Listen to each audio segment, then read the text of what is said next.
1954, I was awarded a fellowship at the Atomic Energy Research Establishment at Harwell. But before I went there, I had the opportunity, a marvellous opportunity, of attending a summer school at Varenna in Lake Como. And the principal lecturer there was Enrico Fermi. Encounter with Enrico Fermi happened when you were a young lecturer in UCD. Would you say that was one of your highlights in your early career as a physicist? Oh yes, because the opportunity to meet and talk to Fermi was extraordinary. Fermi was probably the greatest Italian physicist since Galileo, and one of the greatest physicists of the 20th century. And he was a brilliant lecturer. The only problem was that he lectured off the cuff. He had no notes. And to preserve his work for posterity, we didn't realize at the time that he was very seriously ill. To preserve his work for posterity, somebody had to struggle with an old-fashioned tape recorder and transcribe his lectures and reconstruct them. Yes. All his lectures and at that time. Was it a seminar held in Italy? Yes, it was a 3-week summer school held in Varenna on Lake Como. And there were about 50 people at it. About 40 of them were students. Yes. Half the students were Italian and half of them were from different countries. Yes, and there were big names in the field of physics at those well, days. we were all very young at that stage. Yes. The lecturers, of course, were big names. Yes, for example? Well, for instance, Professor Bruno Rossi from MIT, Professor Heisenberg from Göttingen, Professor Blackett from Manchester.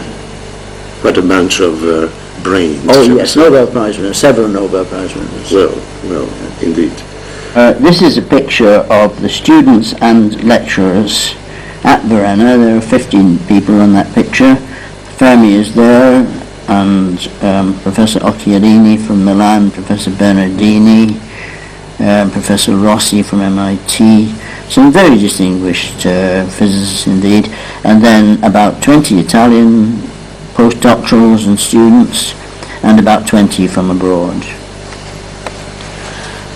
Fermi was brilliant at anything he did, and that extended to playing games.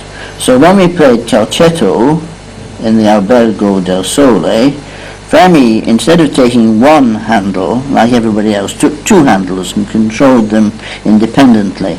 And this is a picture of Fermi. You see him holding the things. And it's an interesting picture. It just so happens that the people there are, from left to right, Professor Conversi, then Professor Keefe, Dr. Clark from MIT, Dr. Menon, then Fermi, then Professor Amaldi from Rome, and then Professor Pupi, who is director of the course, and then finally me in the bottom right-hand corner. And it so happened that those four of those people, Keefe, Clark, Menon, and myself, were the people who did most of the transcription of the lectures.